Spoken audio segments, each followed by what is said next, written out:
Onks tää pimeys tässä syksy- ja alkutalven aikana saanut sunkin sisällä yksinäisyyden tunteita? Mä en tiedä, mulla ainakin aika ajoittain on, ja mä haluaisin avata pari juttua siihen liittyen.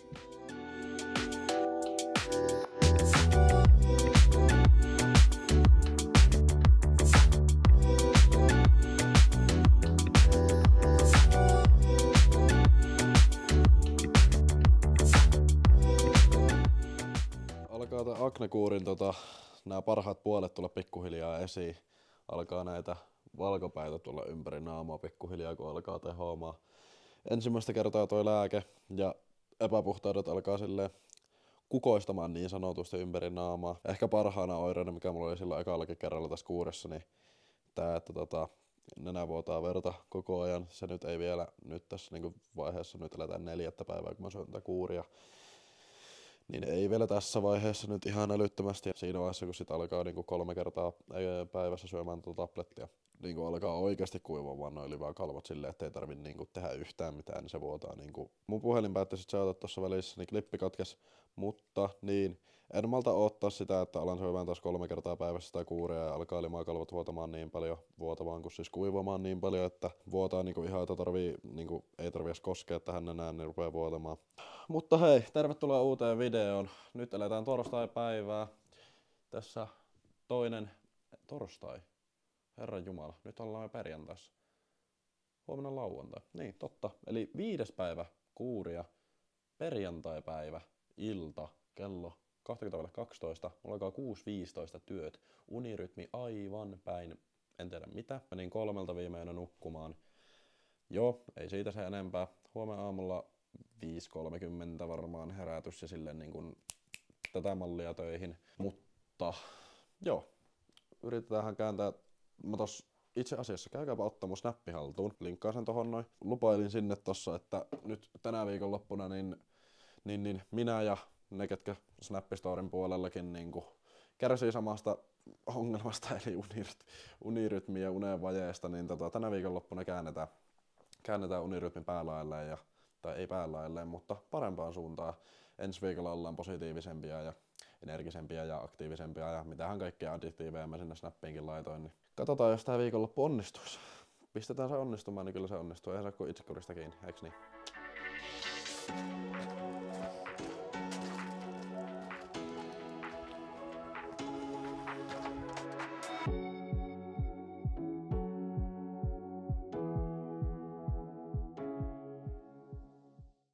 No joo, onpahan lagattu taas töitten jälkeen.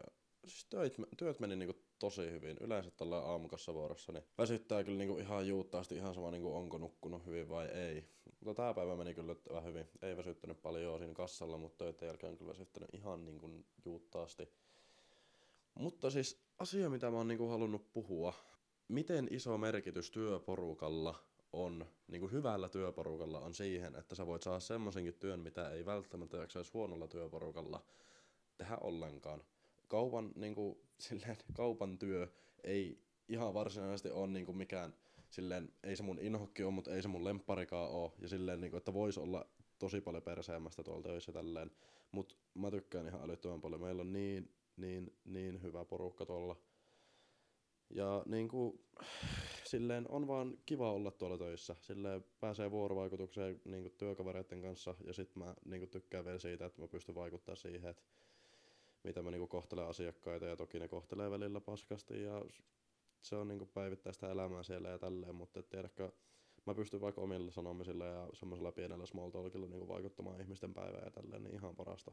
Tykkään minun työstä ja tiedän sen jo nyt, että kun ensi vuonna jossain vaiheessa tulee se tilanne, että pitää lähteä tuolta työpaikasta, niin se tulee olemaan vaikeaa ja varmaan silleen tuntuu pahalta, mutta se on elämää.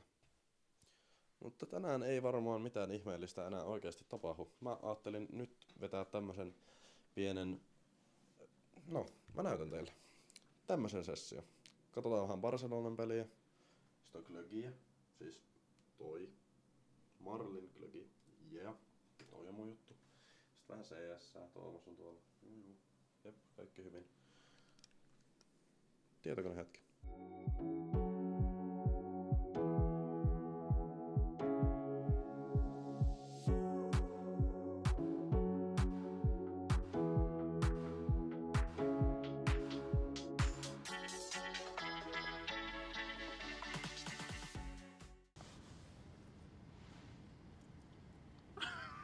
Autokaista.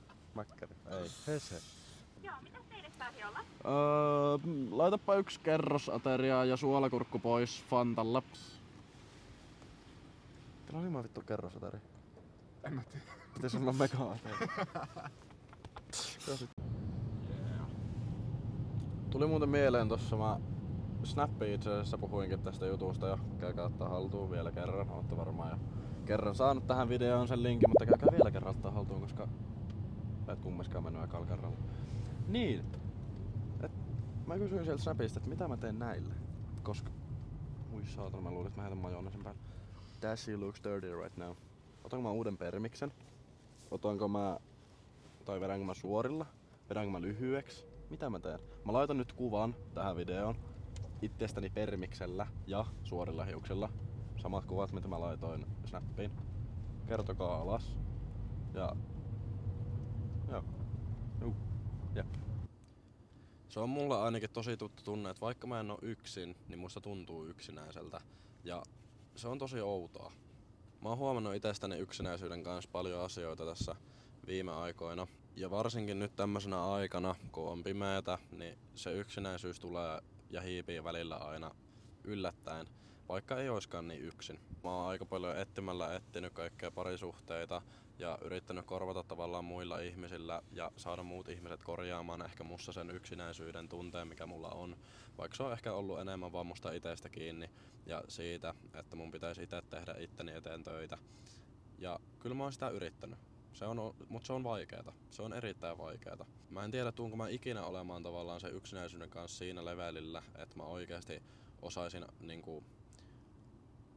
Tavallaan tykkäisin olla aidosti yksin. Mä tykkään, mulla on hetkiä kun mä osaan olla yksin ja mulla on silleen, ei tarvi miettiä eikä ole niinku yksinäisyyden kanssa mitään ongelmia. Mut semmonen pidemmän aikana yksinäisyys on välillä tosi vaikeeta mulle. Mun ystävät ja läheiset ja niiden tärkeys on jotenkin korostunut mulle tämän vuoden aikana ihan eri tavalla. Musta tuntuu, että mä nykyään osaan aidosti rakastaa joka ikistä mun läheistä ystävää, läheistä sukulaista. Ja se on mulle tosi tärkeet. Mä oon oppinut laittamaan ehkä itteni semmosissa joissakin tietyissä tilanteissa, en todellakaan kaikissa. Ja se tulee mun luonteesta jollain tavalla, mutta joissain asioissa laittamaan itteni edelle. Ja se on mulle tosi iso askel eteenpäin.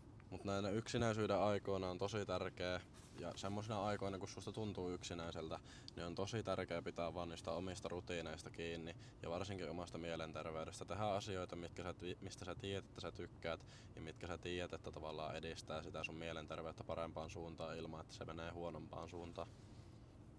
Se ei ole kaikille itsestäänselvyys, että se mielenterveys pysyy. Ja mä toivon, että joka ikinen, joka tätä videoa katsoo, niin kuin mä viime videolla myös sanoin, niin oikeasti muistaa puhua niistä omista tunteista ja muistaa avata omille läheisille ja ihan kelle tahansa niin omia fiiliksiä silloin, kun on vaikeata henkisesti. Sitten seuraavaksi tärkeä juttu, niin ettei kiireellä yritä paikata sitä omaa arkea. Mä näen somessa ja tiedän, että se on tosi ristiriitainen fiilis näinä aikoina, kun väsyttää muutenkin tämän kaiken pimeyden takia tosi paljon, niin se on täysin ok miettiä omaa jaksamista ja jos aidosti väsyttää, niin oikeasti levätä, ihan henkisesti tai fyysisesti. Mut sit samaan aikaan myös oppia jättämään ne tekosyyt pois sille, että minkä takia jotain asiaa ei tarvitsisi tehdä. Koska jos sä rupeat omassa rutiineissa lipsumaan vaikka urheilusta, lipsumaan unen kanssa, ihan mitä ikinä, ne ajaa oikeasti pidemmän päälle semmoiseen tilanteeseen, että sä vaadit pidempän toipumisen. Hetkelliset yksinäisyyden oireet on ihan niin täysin normaalia ja muutenkin semmoiset väsymyksen tunteet, ne on täysin normaalia, mutta ne on myös paikattavissa nopeasti. Versus se, että kun sä oikeasti annat itsellesi käydä niin, että sä annat pidempään itsesi vajota semmoiseen syvään kuoppaan, niin sieltä on myös vaikeampi nostaa ja se jatkuu myös sillä ajalle, kun ei enää tavallaan yhtäkkiä oiskaan enää syytä olla huonolla fiiliksellä tai huono olla. Mutta ehkä nyt se, mitä mä halusin eniten tässä sanoa, niin tämän kaiken pimeyden keskellä, niin jaksakaa, pitäkää itsestänne huolta ja oppikaa tunnistamaan itsestänne uusia asioita ja oppimaan niiden kautta. Se on tosi tärkeää. Joo, hei, nyt ollaan saavuttu vuokattiin, mennään vähän hönsäfutista tonne. Lennikin on tuolla, katsotaan jossakin päätyy videolla. Tonne noin mennään, tonne boolaamaan. Haluatko äijä videolla? Osaa. Jep, lähdetään puolella. Jep. Tää varmaan kuulostaa tää ääni ihan paskalta, kun ei oo mikkiä, mutta...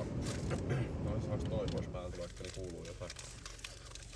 Niin, eli Höntsässä käyty. Olipa jees pelata pitkästä aikaa. Siis meitä oli 18 tyyppiä tuolla. Meitä on niinku kesällä yleensä semmonen average 20. Niin 18 tyyppiä niinku marraskuun viimeisenä päivänä. Onko jopa viimeinen päivä? Milloin on joulukuu? Eikö se huomenna? Päivä nyt mä en muista. Tänään on 30. Niin, eli huomenna joulukuu. Huomenna, joo. Marraskuun viimeisenä päivänä 18 tyyppiä pihaa niinku futiksessa. That's crazy. Mut hei, kiitos kun katsoit videon. Video alkaa tulla päätökseen. Ja tässä nyt tuli vähän tämmönen My Day-tyyppinen video, mutta vaan useammasta päivästä. Mut välillä kuvataan vähän tämmöstä arkistakin sisältöä, niin ei oo ihan niin yksitoikkoista ja kaikkea siistiä ja näytä siltä, että mun elämä on jotenkin ihan helvetin leffaa. Se ei ole sitä. Se on ihan normaalia elämää niin kuin teillä kaikilla muillakin siellä, mutta mä vaan kuvaan sitä. Käykää vielä 3. kerran tällä videolla maininnassa seuraamassa mua Snapissa. Mä oon aktivoitunut sinne. Mä oisin tosi kiitollinen, jos käytte. Näette sieltä vielä vähän lisää detailia mun elämään. Mä julkaisen sinne vielä vähän arkisempaa sisältöä vähän enemmän. Ja just mun puolesta tai mun mielestä Snapissa on niin paljon helpompi avaa jotain asioita vähän laajemmin. Voi herättää helpommin keskustelua teidän kanssa aikaa ja vastaavaa. Niin käykää seuraamassa mua Snapissa ja kommentoi tuohon alle, mitä tykkäsit videosta. Mutta hei, nähdään seuraavassa videossa. Se on moi. Siitä tuli viitun hyvä, bro.